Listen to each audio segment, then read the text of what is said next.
Cecilia Fay to come up and introduce our next inductee.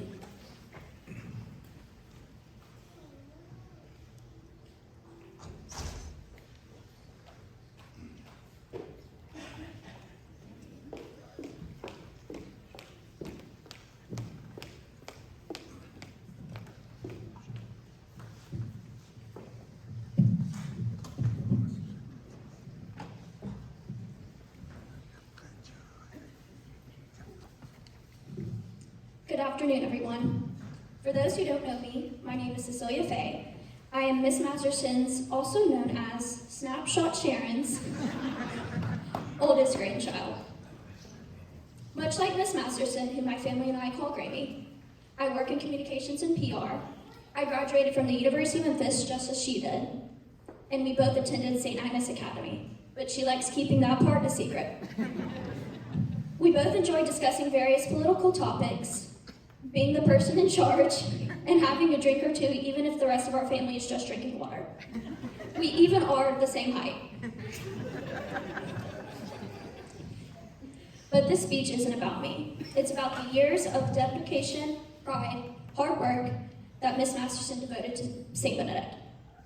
When I began writing this speech, I didn't just want you to take my word for it. So here are some thoughts from former colleagues and students. From Coach Hervey. Sharon Masterson guided me, encouraged me, and helped me along the way of coaching and subbing at St. Benedict. She always had my back and was so helpful promoting our sports teams in the media. I am proud to call her my friend and is pleased she is receiving this award. She bleeds red and blue. From former SBA student and theater member Michael Robinson. Miss Masterson was a joy to be around. She supported the theater program like no other, and she really is a part of what SBA means to me. Lastly, to quote Dax Torrey from John Varlas's Daily Memphian article, because citing her sources is what good PR people do. I have so much respect for her. If you were to write a job description of what she does, you just couldn't do it. She's so unique, and for many people, she's the face of St. Benedict.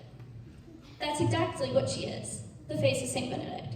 Starting in the late 80s, she began her SBA tenure as a scorekeeper, administrator, copy editor, photographer, even if that meant standing on top of buildings to get the best shot, and so much more.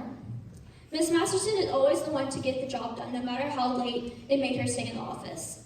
So much so that as kids, Grammy would take me and my sisters to the SBA evening theater productions, and before we could go home, we'd have to swing by the office. This usually included an email inbox check, a ticket inventory, and one last walkthrough to make sure the school's lobby was safe and secure. She was also the Students for Life sponsor on top of her many duties as communications director. My mom, Rena, who graduated from SBA in 1995, says, she would never let us sleep in on the bus. When it was time to get up, it was time to get up. At 5 a.m., she would yell into the bus radio. Like I said, being in charge is our thing. Before her time at SBA, Miss Masterson worked for the Delta Review magazine, which is now the Memphis magazine. She also helped her brothers, Robert and Gordon Krause, do admin work at their medical practice. She also managed the Memphis Blues baseball team in the 70s, and she became the first woman to ever manage a professional baseball team. You won't read any of this in the history books, though, because to her, that's not what matters. Getting the job done is what matters. The only thing that Miss Masterson loves more than the SBA Eagles is her Catholic faith. So much so that her youngest son, JP, is named after Pope John Paul II. She also has several passwords to devices that are dates of specific feast days and Catholic figures' birthdays. Her faith is what guides her and her family members too, all of which have worked for Catholic schools. Chris and JP are both principals at schools in Missouri and Louisiana. They also spent time coaching and working here at SBA. Rena, my mom, who also works in communications, is at Holy Rosary here in Memphis. Her late husband, Dave Masterson, my grandfather, worked in IT for the Diocese of Memphis. Finally, to quote the guy JP was named after, Catholic education is above all a question of communicating Christ, of helping form Christ in the lives of others. Our honoring today of Miss Masterson is a reflection of her many years of forming Christ in the lives of each person at SBA. Thank you, and without further ado, please help me welcome Sharon Masterson.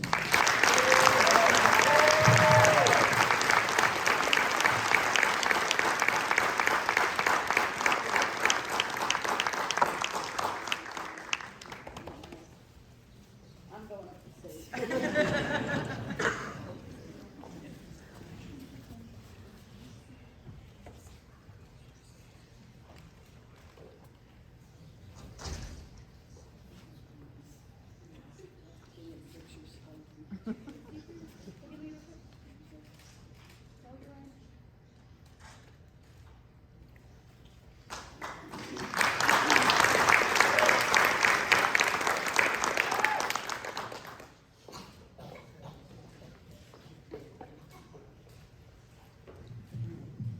I might have to stand out here so y'all can see me.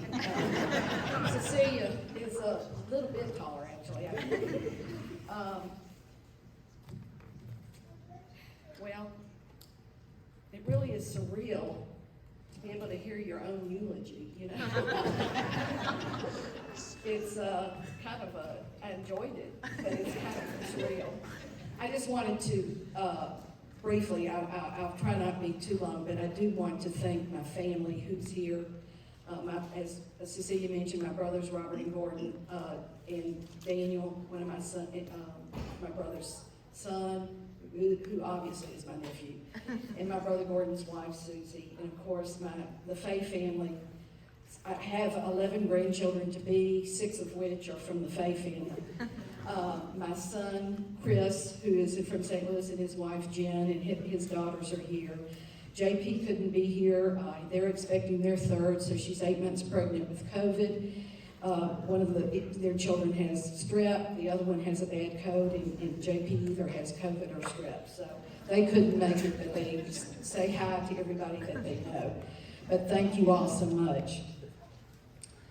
I'm going to read some of this, but some of this will be off the cuff too. But I am humbled and gratified to receive this honor, particularly with a wonderful group of worthy inductees. And thanks to Chris and Kyle, I've told them this, and I hope they understand that I'm sincere about this. Their hard work, their professionalism, their graciousness, and the continuation of the mission of this school. You two are phenomenal, really, and I mean that. I'm grateful and humbled to be a witness to the glory of God and the love of our Savior, Jesus Christ, and through the intercession of His Blessed Mother, Mary. To be a servant and witness of our Holy Father, St. Benedict's mission, Ora et Labora, prayer and work. I'm humbled to have been called by God to have been a part of this school, in this system. First as a unit school and then as a high school. To serve and help the SBA family, and as one son always likes to say, to know who they are and whose they are. A humble witness to the sanctity of human life. For some reason I was called here. Sister Joseph Andrew, who was our first religious education director here at St. Benedict when it was over at the other building in 1988, she said, "Hun," from her Chattanooga accent, "Hun, we're going to the March for Life," and of course we just opened, and most of the people didn't even know what the March for Life was, "and you're going to raise the money for it." And so we went to the March for Life that very first year, and then when she was transferred from St. Benedict, somehow it fell on my shoulders, but that's through the grace of God, and I'm grateful for that. And then the opportunity, most of all, to share with the rest of the Memphis community and even outside of the Memphis community, the wonderful mission of SBA and its gift to those who enter its halls. Over the years, I've accumulated many, many memories, some touching, some interesting, and some humorous.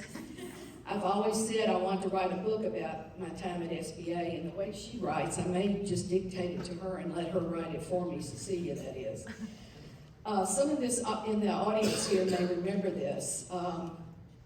Back in the 1995 era, 94 era, there was a young man by the last name of Flippin, and Coach Roger, you'll remember, and the microphone set up for the pep rally in the old gym. And Valerie, I remember, I think you ran down the hallway saying, "Oh my Lord, what is he saying?" Anyway, it went all over the school, so needless to say, Kyle was not there the next day. Or the 1996 state football year when the myriad of the media reporting it. Remember Dr. McDonald, how we had every media in the city and even outside of the city coming to cover us. Or Ponytail, Danny Shivers, Chris Masterson, Coach Rocker, you'll remember her. Or the banana peel incident in the old gym. I think Danny, you'll probably remember her, that situation. Or when Sister Mary Samuel was principal and the rosary around the flagpole for the end of the Gulf War. And then again, the media that converged on St. Benedict from all over, covering our prayer. Also, one bus ride up to D.C. For the march when the driver was caught with a fuzzbuster by the State Highway Patrol of Virginia around 2 o'clock in the morning. And this was early on when Sister Joseph Andrew was here. And so she says, "Hon, I'll take care of this," to the driver. She gets off the bus in the full habit, and that highway patrol almost lost his lunch, or whatever he had eaten earlier. And everything was fine, so there was no ticket or any problem. Then some of the neatest memories are when we were asked by the Archdiocese of Washington, D.C. in '95 to provide a reader at the pro-life vigil mass. Because of our dedication, they knew of us and they expected us every year. But the reader from the class of '95 forgot his dress clothes, so we had to go over to the seminary house across the street and get some seminarian's clothes for him to wear. And then the next morning, and Miss Morris, you'll remember this because this gentleman rode on your bus, he was left at the Basilica and didn't make the march. So that we remember. Then when in 1991 we were asked by Nellie Gray, the founder of the March for Life, to carry the March for Life banner and to lead the march down Washington to the Supreme Court building. She knew of us and how many times we had been as students as a school to the March for Life, and they asked us to lead that national march. That was a wonderful opportunity. And there's so many more. But I've also been gratified by students and graduates and other schools even reaching out to me over the years, such as schools calling me about our annual pilgrimage to Washington, asking how we pull it off, how did we get so many kids there, how did we get Catholic University to house us on the floor in their gym because we were the first ones to do it, how we ended up leading the march. So I had schools from all over the country. Now look at that march. It's a youth movement, and it was because of this pro-life generation that the Dobbs came down this past June. It is because, in part, to St. Benedict. Also, a graduate who called me several years after he graduated to tell me about the new baby he and his wife had just had. He explained yes, thank you. I was going to have to do mine. He explained that the baby was in intensive care following birth with some issues, and that they had been advised by the doctors to have an abortion earlier. He said it was his time at St. Benedict in the annual pilgrimage to Washington for life, the March for Life, that he so bravely called to could tell the doctors, absolutely no way. He just wanted to thank me. Also, a graduate who, in planning to ask his girlfriend to marry him, recalled how I mentioned often in classes that dating was God's way to help us find our spouse and cherish the beauty of the sacrament of marriage and to live chastely. Also, a student, not too long ago, who found a sacred host on one of the bleachers during the day following an all-school mass and sought me out to tell me and ask me what to do. Now listen, we had a priest on staff, several consecrated religious and habits on staff, many dedicated theology teachers, but he sought me out to ask me what to do. And then a senior, and this is the last one, who heard that I was retiring a year or so ago and came to me to try to talk me out of it. I said, Aaliyah, you're graduating. What does it matter? You're not going to be here. And we've had good times, and she said, but my little sister's coming in next year as a freshman, and she won't have you here. And I wanted that for her.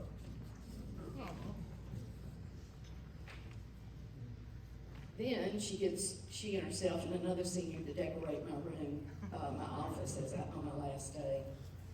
These are some of the instances that mean so much, but many more.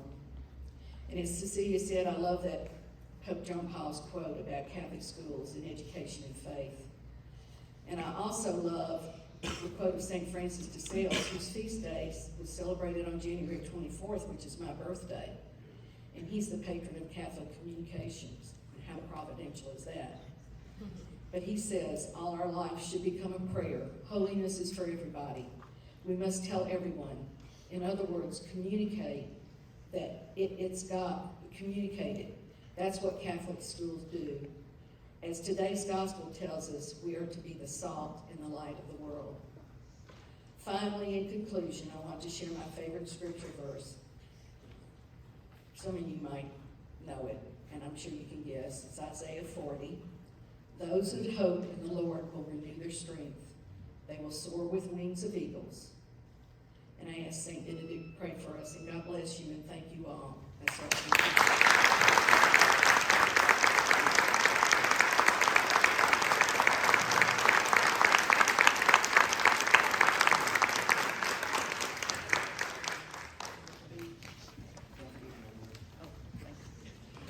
And now we'd like to welcome Ryan Knott to the stage to introduce our next inductee.